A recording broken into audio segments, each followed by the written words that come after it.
I want to start today by asking ourselves a question, if you may reflect along with me. And the first question being, have you ever felt let down before? Have you ever given your trust to someone only for them to throw it in your face, only for them to betray you? You know, if you've had that experience before, you know how frustrating it is, you know how fracturing it is to have your trust betrayed by a friend. And, you know, this happens constantly. This probably has happened to you in many of your several relationships with others. And you know, interestingly enough, it kind of reminds me of these games we used to play growing up and still play till this day. If anybody has played Bodies or Mafia or the video game Among Us. Oh, there you go. I don't know if you've ever played any such games, but a lot of those games involve finding out who the killer is. Like a killer is randomly chosen, and they go around killing people in this game. And then part of it is when a body is discovered or someone dies, the group all comes together and they talk to one another to see, you know, to ask each other who is the killer. And if you ever played a game like this, you know if someone comes out and says, hey, trust me, bro, I am not the killer. That person is immediately, as the Gen Zers say, sus. That person you suspect to be the killer or whatsoever. And part of the reason for that is because, you know, like in real life, anytime someone asks you to trust them, it's likely because they are an untrustworthy person. It's likely that because you are unlikely to give them your trust. And so, you know, for the longest time, actually with myself, I have a reputation in my family to be the person who is unreliable and not very responsible or not on top of things. And so when I'm assigned to do something, when I have to do something, or when I'm thinking about a big decision, I have a version of trust me, which is to say, don't worry about it. Don't worry about it, Mom. Don't worry about it, bro. I got this, or whatever. And what usually happens if it's something like a big decision or something that I have to do, either, you know, even if I do complete it and I do fulfill on my promise, it often takes a lot of work and I barely skated by, and the person doesn't realize that it happens. But more often than not, you know, I actually do fail. And then I, once again, gain this reputation of being an untrustworthy person, an unreliable person. And when this happens, you know, I feel a bunch of shame and all of that stuff. And it wasn't until a couple of years ago till I started getting an explanation for why I was this way, why I was this, you know, unreliable, seemingly untrustworthy person, at least when it comes to fulfilling responsibilities. And that came in a score of mental health diagnoses a couple years ago, which, you know, finally gave me an explanation for why I was the way I was, or why I am the way I am. And suddenly, actually, regretfully, I'd say so, my mind started, being angry and hurt by my family and friends around me, in the sense that, like, oh, they didn't know how much I was dealing with. They're always blaming me for stuff. They're always saying I'm not on top of things, that they can't trust me. Well, they don't know what I went through. And unfortunately, I had that thought process. But eventually, you know, thankfully, you know, fairly quickly, I moved on to be able to assess that, no, actually my friends and family around me, they actually do love me. And even when they are seemingly making me feel shameful. It is still an act of love, and it is, if anything, it is a lack of understanding. I mean, I myself didn't understand why I was like this, right? But then, after I got over that, then it turned right back to me. And I started thinking, wow, like, how have I gone this far? And how can I have been the shame and been letting myself down over and over again? And further, then, I realized, oh, but, I can't help but be who I am. But then you think about God and how God created you. And I think, especially as we are Christians and we go to church and we believe in God, we believe in the God that created us, so we could take this question even further. Why did God create me this way? Why did God put me in the situations that I've been? Why has he put me in harm's way?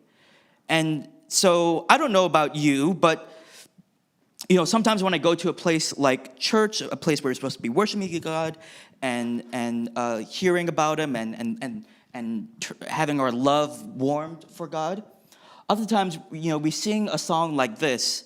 And, I'm so sorry, Kevin. I think you saw this slide and said, I'm going to use this as a song afterwards.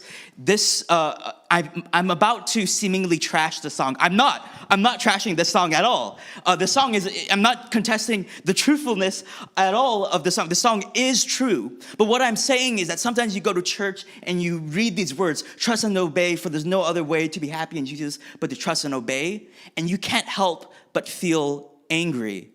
God is asking you to trust him. It's like, how I said in the beginning, if someone has to ask you to trust them, it's likely because, it's hard to trust them or they're untrustworthy. And so, I go to church and I'm actually repulsed by these words. And so, we have this dilemma here. We have this, God's seemingly commanding us to trust him. And instead of simply just willing ourselves to obey him by trusting him, we begin to see God as sus. That was bad, no. Anyway, so with that all being said, this is what brings us to today's passage. This really, really bizarre passage, what I think to be probably one of the most complex passages to interpret in the New Testament. And it happens at the scene of the Garden of Gethsemane. If you don't recall, this is near the end of Jesus' ministry. It's the Passion Week. He is on the road to being crucified and such. Right before this, we have the Last Supper, and he tells them how Judas will betray him and Peter will deny him 3 times. And immediately after this is the scene in the Garden of Gethsemane. Shortly after this prayer he has in Gethsemane, he's arrested. And so, but we're focusing on the prayer itself, the scene in Gethsemane. And, when we look at what Jesus says in this passage, you might start to see how weird it is and how different interpretations of what Jesus is saying change how we think about God and how we think about Christ and how we think about the church. And so if I say something in relation to what Jesus is saying here or about Jesus that might contradict with you about your ideas about who Jesus is, I'm sorry. I hope I'm in no way intending to contradict your mind or what you have come to believe. There's always different emphases. There's always different things to point out when interpreting a passage. And so when we read a story like this, I will just invite you to come alongside me and wrestle with this passage. So as I said, this is near the end of Jesus' ministry. He's about to die on the cross, goes to Gethsemane. He takes 2 people with him, 2 disciples, or is it 3 disciples? I think James, John, and Peter. I forgot the number. But so he goes to the Garden of Gethsemane with his disciples, and he says to his disciples this very, very puzzling thing. He says, "My soul is very sorrowful, even to death.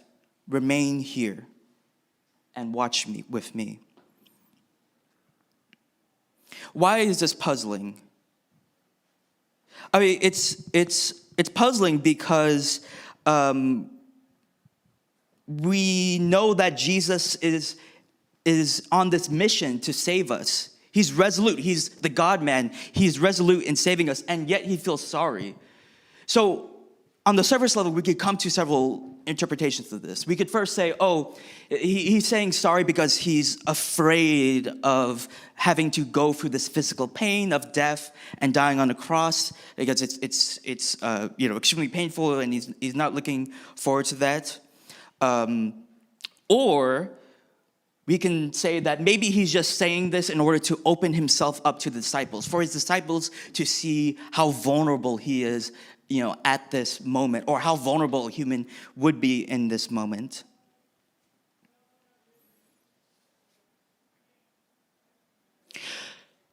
And what he continues to do is the prayer itself is to God the Father. And he does this 3 separate times. He says to God the Father, "My Father, if it be possible, let this cup pass from me. Nevertheless, not as I will, but as you will." And as you know in the story, he goes, his disciples are sleeping. He's like, "Wake up, you should be listening to what I'm saying." And then he goes and prays the same prayer 2 more times. And so at the surface level, we see this passage and his prayer to God the Father as maybe saying something like this. That, he's struggling with, even though he wants to save all of humanity, he's struggling with the idea of having to suffer. So someone might emphasize that point. Or someone else might go ahead and emphasize, he is struggling through, God cannot struggle. Since Jesus is God, he cannot struggle. So he's just feigning these emotions in order for his disciples to hear him. I don't know about you, that second interpretation doesn't really satisfy me, but neither does the first one, because I do want to maintain how, God is or how Jesus is so strongly resolute and wanting to save us. And so, to further clarify this, we come to 2 puzzles that we have to solve today. If you join alongside me. The first one is to ask ourselves, if Jesus knew, if he had the knowledge that he was going to rise again anyways, and that his mission was to die for our salvation, why did he feel sorrowful? And why did he ask God if there was any other way? And the second question we can ask ourselves is, if Jesus is indeed God, is he just praying to himself? That's actually a question that's a kid, a middle schooler asked me in Sunday school once. If Jesus is God, why is he praying to God the Father? Is he praying himself? Is he simply just faking these emotions in this prayer? What exactly is going on here? Now, you might see the way that I phrase these questions is a little puzzling. So to make the first question simpler, we could ask ourselves, who or what is Jesus sorrowful over? And what we see in a lot of modern interpretations is that there's an assumption that it's immediately about Jesus himself. He's sorrowful over himself. But if you go back to the early church fathers and see how they interpreted this passage, you see something a little bit different. You see them saying that he's actually, not that he can't be sorrowful for himself, that could be true, but the primary target of his sorrow is towards his disciples. He's sorrowful for his disciples. Here's a quote from a church father named Hilary of Poitiers. I'm not going to read the entire quote, but as he says, think about the passage, right? Before this, he engages with his disciples. After this, Peter denies him 3 times, or he's arrested. And in the middle, in this prayer, he's trying to get the disciples to hear what he's saying. And so the person that he wants to hear this his prayer is the disciples, because he knows that they are going to feel so much shame and so much guilt from Peter denying him 3 times, from James and John and the other disciples also experiencing suffering, because later on, when Jesus Christ would rise again and ascend, there would be a new religion called Christianity. And his disciples would carry on with this religion, but it is so in contrast to the Roman and Jewish culture around them that they begin to be persecuted. And so Jesus has this on his mind, in addition to Peter's shame of later on denying Christ 3 times. And he feels sorrowful over this. As it says, therefore, he was not sorrowful till he took them, but all his fear began after he had taken them, so that his agony was not for himself, but for them who he had taken, for his disciples. That was a primary a subject of his sorrow. And so let's go to the next question. If we've answered that, he was grieving over the suffering and pain that his disciples were going to feel, we could still ask ourselves the question, why did Jesus pray and ask for another way? In other words, why did Jesus pray seemingly to God the Father, pray to himself? And first off, we could go into a whole dealio about the Trinity and how only the Son became incarnate, so he's genuinely able to talk to the Father. But if we were to then continue and just answer the question, why did he ask for another way if he knew there wasn't going to be another way? Because he's God, of course. Of course, you could say that he maybe he didn't know that there was another way, but some people might not like that. We'll see a lot of the people in the early church had the assumption that he knew that there was no other way, and that he didn't really need to ask God. And so we see another quote from John of Damascus. He talks regarding Christ that he didn't need to ask God, for the one Christ is both God and man. But giving in himself a pattern to us, he taught us to ask of God and to lift up our minds to him. So as he took on him our passions, that by triumphing over them himself, he might give us also the victory over them, so now he prays to open to us the way to that lifting up to God and to reconcile his Father to us. And so what John of Damascus is basically saying here is that the purpose of his prayer in Gethsemane is to redeem us. It's not only to show us a pattern of prayer, not just a practical thing, but to actually, through Christ, give us the ability to overcome the passions, to overcome the things which prevent us from trusting in God. It allows us to overcome the sting of death, the sins that we ourselves perpetrate and do. And so it shows that through Christ, we are able to overcome such things, and that sins that are committed against us, or tragedies that have happened to us, bad things which might lead us to distrust God, it shows us that there's a possibility, not even just a mere possibility, that through Christ we can overcome those things that prevent us from trusting in God. Because as it's been said, God, Christ being the God and man, he is like the bridge between God and humanity, between us.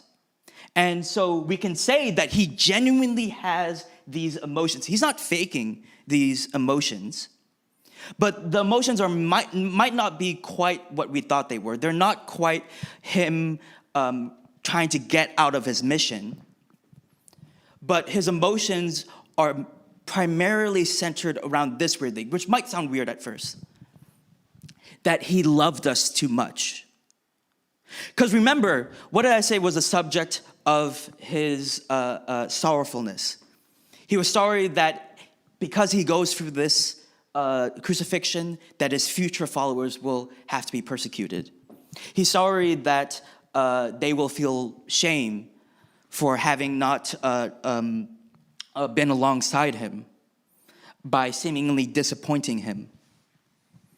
And so, for us today, we can see it's not only that love extends to disciples, it extends to us in the church today. And how, sometimes being in this world, even today, even though we're in America, this quote unquote Christian country, whatever that means, it could be hard to be a Christian. It could be hard to, go to church, to have a successful career or whatsoever.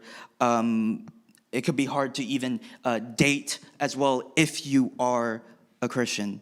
And what it's saying here is that God is extremely empathetic to those weaknesses, to those things that we struggle with.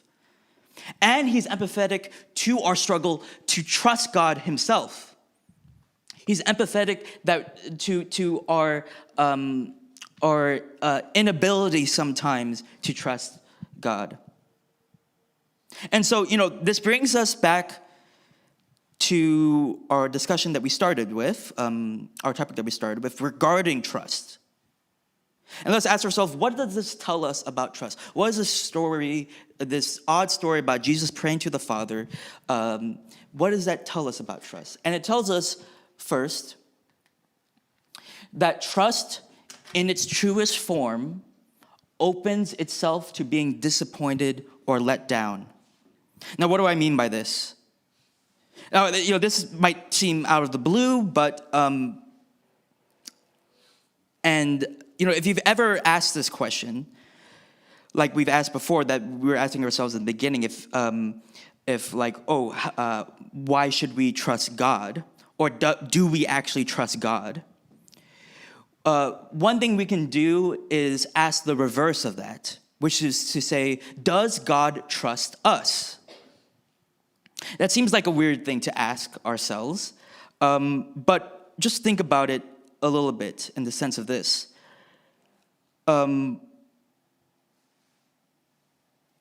Sometimes when we, so we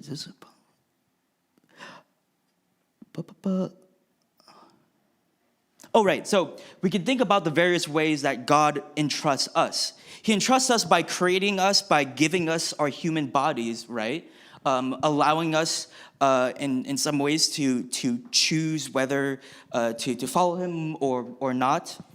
But he also trusts us with his son, in that he gave his son to be vulnerable to all of humanity. And if you read some of Paul's letters in the New Testament, there's also this idea that even though we weren't around that time during Jesus, humanity as a collective, we all have participated in this nasty word called sin, which has put Jesus on that cross. And so he entrusts us in that way. And God fulfills this trust by opening himself in the biggest way possible by giving us his son, knowing very full and well that his son will be rejected. And so that brings us to the second point about trust, about what this story tells us about trust, is that Jesus himself empathizes with our struggle to trust him and the pain we experience as a result of obeying him. This is just like what I said before, with Jesus going through this prayer, and if we are to interpret it as him being sorrowful for the pain and experience his later disciples would experience, that extends to us. That empathy extends to the pain that we experience. And because those experiences are the very things that prevent us sometimes from trusting in God, Jesus also empathizes with our own struggle to trust in him. And so now that we have that in place, I just want to end on a personal story that might illustrate these points a little bit more fully. I don't know if you know this or know this about me, but I used to look like that. Like really weird with long hair. And this was during COVID when I was growing out my hair and not really taking care of myself in the best shape or whatsoever. And this was, actually the time when I was in grad school. I do look like a grad student who isn't taking care of himself. I was in grad school, and this was actually the point in my life where I was receiving those mental health diagnoses about what I was going through, because I was going through a lot of stress, and COVID exacerbated that. I was also, hadn't seen my family in 9 months, and I also couldn't see a girl I was talking to because COVID restrictions, but that's beside the point.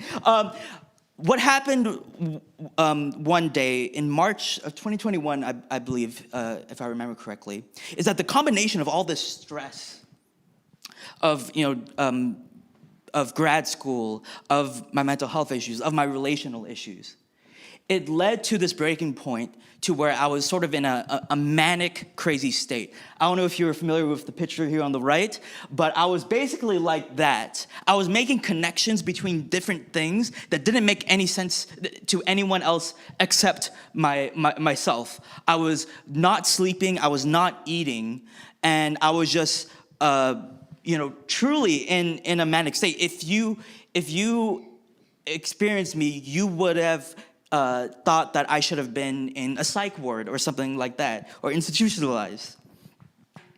And so in this state, I was the least trustworthy person. And also during this time, if I may note, this is in Scotland, by the way, where I was. My pastor at the church I was attending in Scotland, church at that time was difficult because of COVID again, and so he only was able to sort of see that things were going wrong in like some of our church Zoom calls or whatsoever. And so he detected something and he reached out. And the way he reached out was not in immediately alienating me, saying something is wrong, but in just saying what's up. And just asking what's going on. And then I, in my state, just, word vomited everything that I was thinking about at that moment.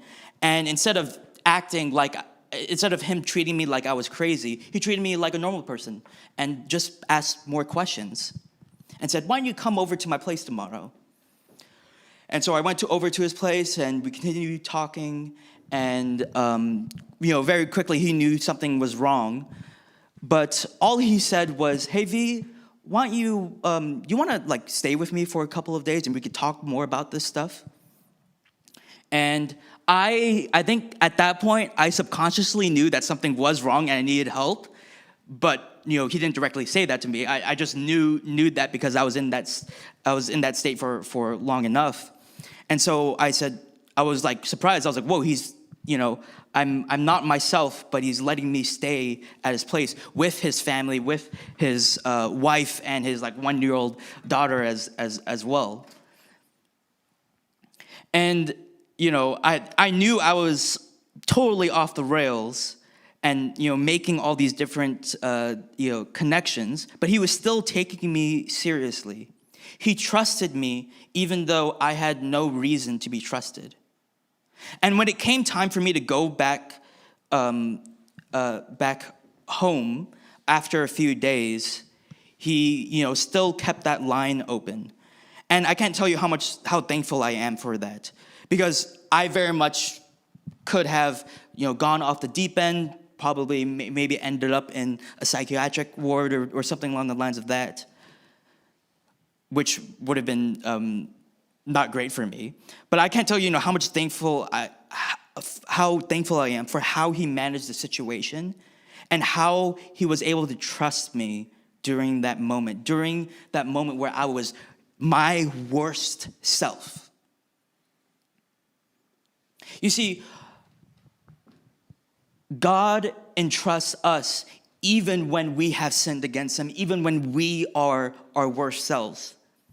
And the crazy and absolutely insane thing is that at the point where he gives us the most trust possible, the most trust in giving his son to us, and we betray that trust. We do the biggest betrayal of killing his son. The crazy and insane thing is that it is through that death of his son, through that we become saved. And so, thinking about all of this allowed me then to process a lot of the stuff that I perceived to be weaknesses, like my mental health issues and whatsoever.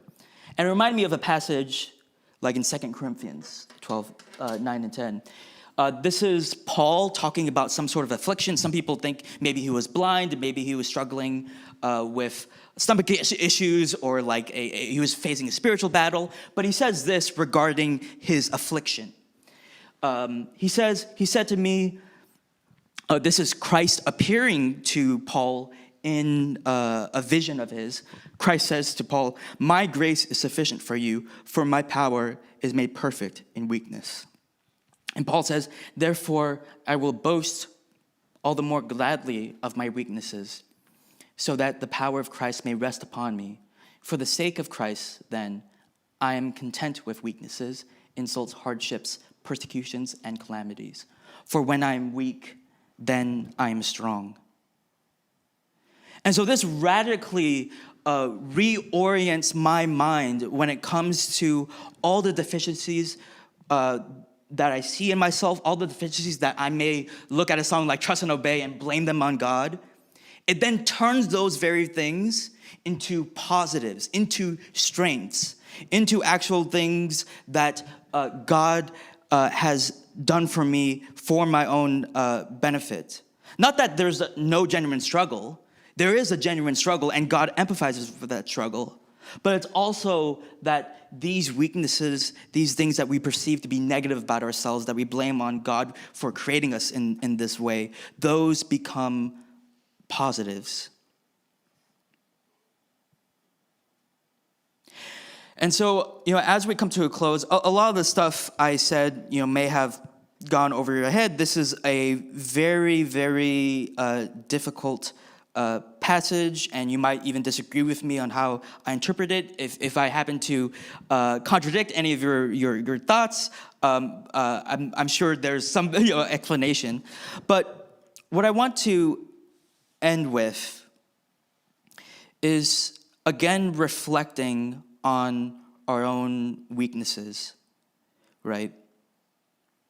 And if we see that at our Christian faith, that the crucial paradox is that God has entrusted us with his son, and that we've we've betrayed that trust, but through the death of that, we've actually then can come to trust God himself.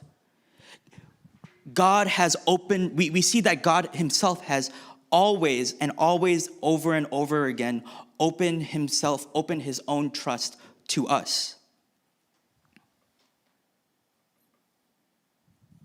And so, as a result of that, as a result of how much he loved and trusted us before we were able to, if we were to say that there's any problem with God, if there's any weakness of God, like how Paul talked about his own weakness, is there any weakness that Jesus had, is that he loved us too much. But we also see that this is a strength. And so, as Kevin comes back up, I want to propose that, throughout the week, if you can, to ask yourself this question. Ask yourself, when I struggle to trust God, how can focusing on Jesus, how can reflecting on who he is, and how he understands all the feelings and all the emotions that I'm going through, how can that change my perspective and my relation to God? And not only our relation to God, but also to each other. How could that lead us to be more vulnerable with each other? How can that lead us to trust each other more, even though we're opening ourselves to being disappointed by others? if you reflect on that, I think you do see this beautiful image of what the church is supposed to be. And lastly, we might reflect on yourself, thinking about how can, I entrust myself to others, or even allow myself to be vulnerable, to have my heart open to others. What ways can I do? Can I initiate these things? I'm not denying it's not going to be hard. It is a very difficult thing to do. But if you open yourself to others, as Christ has done for us, he has shown that it's the only way to save us is to open himself to us. And then the only way for us to be a proper church is to accept his invitation, to then take that step as well by opening ourselves to each other.